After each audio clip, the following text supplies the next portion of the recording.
नमस्कार प्यारे मित्रों, आप लोग कैसे हैं। आई होप कि आप लोग अच्छे होंगे और आपकी पढ़ाई बेहतर चल रही होगी। और दोस्तों, आप अपने जीवन को बेहतर बनाने के लिए अथक प्रयास कर रहे होंगे। और दोस्तों, आज हम इसी कड़ी को आगे बढ़ाते हुए आपके एग्ज़ाम से संबंधित उस महत्वपूर्ण टॉपिक्स को लिया है जो आपके एग्ज़ाम की दृष्टि से बेहतर हो। अर्थात आज का हमारा जो टॉपिक्स है वो जियोग्राफी से संबंधित, जैसा कि आपको सामने से दिख रहा होगा, ऊर्जा संसाधन। जी हाँ, आज का मेरा जो टॉपिक्स है ऊर्जा संसाधन से है, जो आपके एग्ज़ाम की दृष्टि से बेहद महत्वपूर्ण है। और दोस्तों, चलिए बिना समय को गंवाते हुए हम चलते हैं, अपने मंजिल की ओर चलते हैं और देखते हैं। और दोस्तों, जैसा कि आपको सामने से दिख रहा होगा, ऊर्जा संसाधन को हम दो भाग में बांटते हैं, नवीकरणीय ऊर्जा, अनवीकरणीय ऊर्जा। जी हाँ, परंपरागत ऊर्जा, गैर परंपरागत ऊर्जा। और दोस्तों, ये देख लेते हैं नवीकरणीय ऊर्जा। जी हाँ, जिसको बोलते हैं गैर परंपरागत ऊर्जा भी कहा जाता है। किसको कहा जाता है? नवीकरणीय ऊर्जा को गैर परंपरागत ऊर्जा। गैर परंपरागत से तात्पर्य है कि जो परंपरा से नहीं चली आ रही है उसको बोलते हैं क्या? गैर परंपरागत कहा जाता है। और दोस्तों, परंपरागत का मतलब जो हमारे पीढ़ियों दर पीढ़ी चला आ रहा है उसको हम बोलेंगे परंपरागत। जी हाँ, अब इसका मतलब आप समझ गए होंगे कि परंपरागत क्या है और गैर परंपरागत क्या है। तो दोस्तों, सबसे पहले हम ये देखते हैं कि गैर परंपरागत ऊर्जा के स्रोत क्या हैं। जी हाँ, इसके संसाधन क्या है। तो जैसा कि आपको सामने से दिख रहा होगा, सौर ऊर्जा, पवन ऊर्जा, जल ऊर्जा, वायु ऊर्जा और भूतापीय ऊर्जा। ये दो बार हो गया है। और दोस्तों, नीचे क्या है? ज्वारीय ऊर्जा। ये सब क्या है? ये सब गैर परंपरागत ऊर्जा के स्रोत हैं भारत के अंदर। और दोस्तों, इधर से देखेंगे कि अब क्या है? अनवीकरणीय ऊर्जा। जी हाँ, अनवीकरणीय ऊर्जा का मतलब ये है कि परंपरागत ऊर्जा। जी हाँ, भारत में परंपरागत ऊर्जा के स्रोत क्या हैं, उस पॉइंट को आप देखिएगा। जैसा कि आपको सामने से दिख रहा होगा, कोयला परंपरा से चला आ रहा है कि कोयला से बहुत कार्य करते हैं। पहले तो आप जानते थे कि रेलगाड़ी भी कोयले से चलती थी और विद्युत भी उसी से उत्पादन हो रहा है। तो इसका मतलब ये है कि ये परंपरागत से चला आ रहा है। तो इसको हम क्या बोलते हैं? ये अनवीकरणीय ऊर्जा कहते हैं या कहते हैं परंपरागत ऊर्जा भी कहा जाता है। और दोस्तों, कोयला, पेट्रोल और प्राकृतिक गैस क्या है? ये परंपरागत ऊर्जा के स्रोत हैं। और दोस्तों, इनको हम जानने का प्रयास करेंगे। सबसे पहले हम कोयले को लेंगे। जी हाँ, सबसे पहले हम क्या लेंगे? कोयले को लेंगे और देखेंगे कि कोयले को हम चार भाग में बांटते हैं। जी हाँ, कितने भाग में? कोयला को हम चार भाग में बांटते हैं, जैसा कि पीट कोयला, लिग्नाइट कोयला, बिटुमिनस कोयला और एंथ्रासाइट कोयला। जी हाँ, हम कोयले को चार भाग में बांटते हैं, जैसा कि पीट कोयला, लिग्नाइट, बिटुमिनस और एंथ्रासाइट कोयला। और दोस्तों, ये देखते हैं कि ये जो कोयले हैं इनमें कार्बन की मात्रा कितने परसेंट है और भारत में ये कोयले कहां पर पाए जाते हैं। तो मेरे प्यारे मित्रों, इसको एक नज़र में देखिएगा। जैसा कि आपको सामने से दिख रहा होगा, पीट कोयला या सबसे निम्न क्वालिटी का कोयला होता है। जी हाँ, ये कोयला बनने की स्थिति होती है। जी हाँ, और याद रखना मेरे प्यारे बंधु, कोयला एक प्रकार का चट्टान है। क्या है? एक प्रकार का चट्टान है। अब कोयले का रूपांतरण ही ग्रेफाइट बनता है। और दोस्तों, यह सबसे निम्न क्वालिटी का है और इसमें कार्बन की मात्रा कितना है? 40 यानी 40% से कम इसमें कार्बन की मात्रा होती है। इसको जलाने पे जलवाष्प अधिक मात्रा में निकलता है, धुआं निकलता है। और इसके बाद हम देखेंगे लिग्नाइट कोयला। जी हाँ, क्या देखेंगे? लिग्नाइट कोयला देखेंगे। और लिग्नाइट कोयला को भूरा कोयला कहते हैं। जी हाँ, क्या कहा जाता है? इसे भूरा कोयला भी कहा जाता है, लिग्नाइट। और इसमें जो कार्बन की मात्रा है 40 से लेकर 60% इसमें कार्बन पाया जाता है।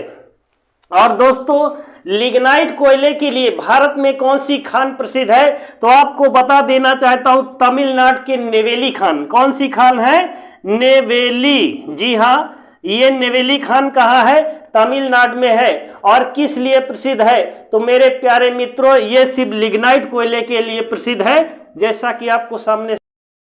दोस्तों, बिटुमिनस कोयला, जी हाँ, बिटुमिनस कोयला को दोस्तों काला कोयला कहा जाता है। जी हाँ, क्या कहा जाता है? बिटुमिनस कोयले को काला कोयला के नाम से भी इसको जाना जाता है। और दोस्तों, आपको बता दें, इसमें जो कार्बन की मात्रा है 60 से लेकर 80% इसमें कार्बन पाया जाता है। और दोस्तों, बिटुमिनस कोयला को काला कोयला कहा जाता है।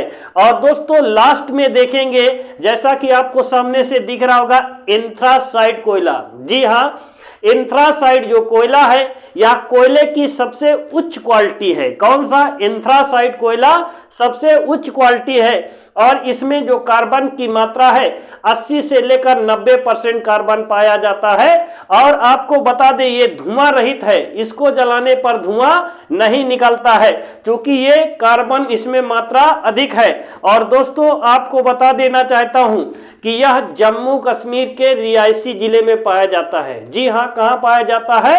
जम्मू कश्मीर के रियासी जिले में पाया जाता है।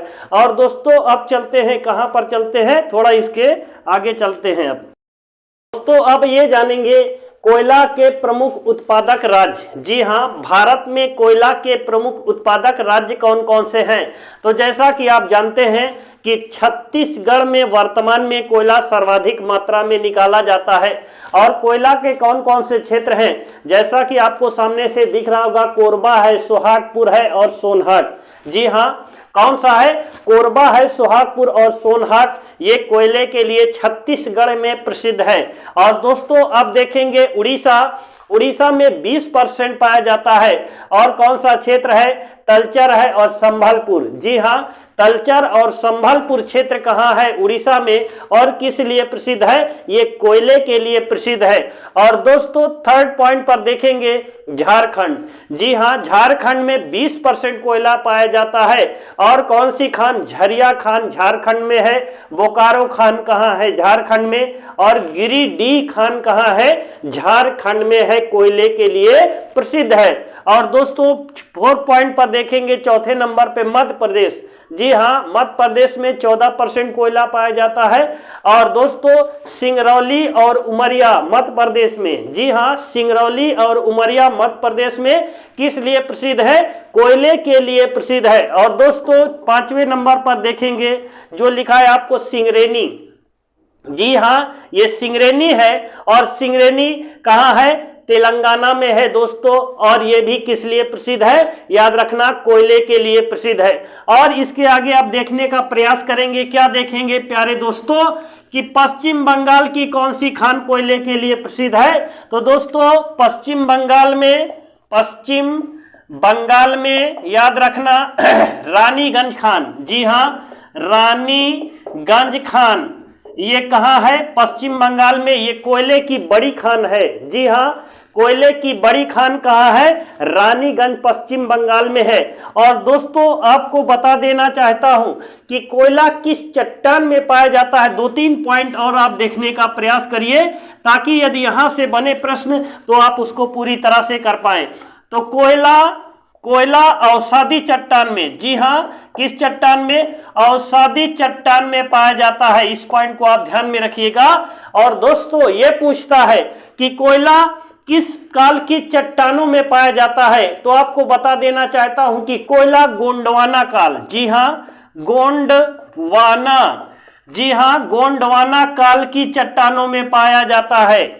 और मेरे प्यारे बंधु, आप जैसा कि जानते हैं कि इतना ये लॉन्ग चैप्टर है कि जैसा मैंने इसमें लिखा था, क्या गैर परंपरागत ऊर्जा के स्रोत क्या हैं, तो आप जानते हैं कि सौर ऊर्जा, पवन ऊर्जा, ओटेक ऊर्जा, जैव ऊर्जा। और दोस्तों, इसको अगले पार्ट में बताने का प्रयास करेंगे, क्योंकि ये बहुत लंबा वीडियो हो जाएगा और वो इसमें समाहित नहीं हो पाएगा, क्योंकि मेरा सिस्टम ठीक नहीं है इसलिए। और बाकी अगर सिस्टम फिट कर देंगे तो आपको धीरे धीरे करके एक घंटे की पूरी मैं क्लास लूंगा। और दोस्तों, अब मुझे इजाजत दिया जाए और मैं आज की क्लास को विराम करता हूं। जय हिंद, जय भारत।